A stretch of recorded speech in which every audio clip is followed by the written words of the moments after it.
امام شافعی کی کتنی کتابیں اچھی ہیں، اللہ اکبر، یہ سوال تھوڑا سا چبھ رہا ہے۔ امام شافعی کی تمام کتابیں الحمدللہ ٹھیک ہے، بشر ہیں، لیکن بے شک ان کی جو رائے ہے اس سے آپ اختلاف کر سکتے ہیں، لیکن بہرحال ان کی کتابیں پورے طور پر انشاءاللہ صحیح اصول حدیث اور اصول فقہ کے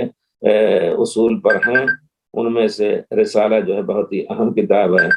اور اسی طرح اختلاف الحدیث ہے، جماع العلم ہے،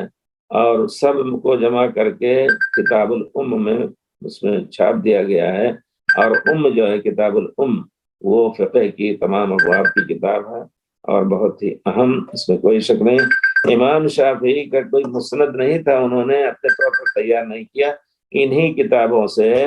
مسند ان کی تیار ہوئی، مختلف لوگوں نے تیار کیا۔ تو امام شافعی کی تمام کتابیں انشاءاللہ ایک عالم کے لیے بہت ہی اہم ہے کہ وہ ان سے استفادہ کریں۔ عام لوگوں کے لیے کوئی اگر کہے کہ ہم شافعی، ہمیں شافعی مسلک پر، تو امام شافعی کا مسلک کچھ اور ہے، شافعیہ کا مسلک متاخرین کا کچھ اور ہے، عقیدے میں بھی اور اسی طرح اصول فقہ میں بھی۔ اور جس طرح ہم بار بار کہتے ہیں کہ ہمارے حنفی بھائیوں کا عقیدہ اور امام طرح کے اصول فقہ کے سب خلاف ہیں، اس میں کوئی شک نہیں، مخالف ہیں، تب بھی اس کے باوجود وہ اپنے کو شافعی، اپنے کو حنفی کہتے ہیں۔ تو امام شافعی کے کسی مسئلے پر اگر اختلاف ہو سکتا ہے دلیل کے ذریعے سے کہ ان کو نہ ملی ہو دلیل، لیکن وہ بغیر دلیل کے کوئی بات کہانی نہیں چاہتے ہیں، اور یہی اصول فقہ اہل حدیث ہے۔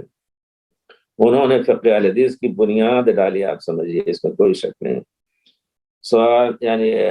جبکہ لوگ مختلف، اور اہل کوفہ اور اسی طرح اہل شام، اوزاعی اور اسی طرح امام مالک کے بارے میں لوگ تعصب کرنے لگے، تو انہوں نے بہت ہی اہم باتیں اپنے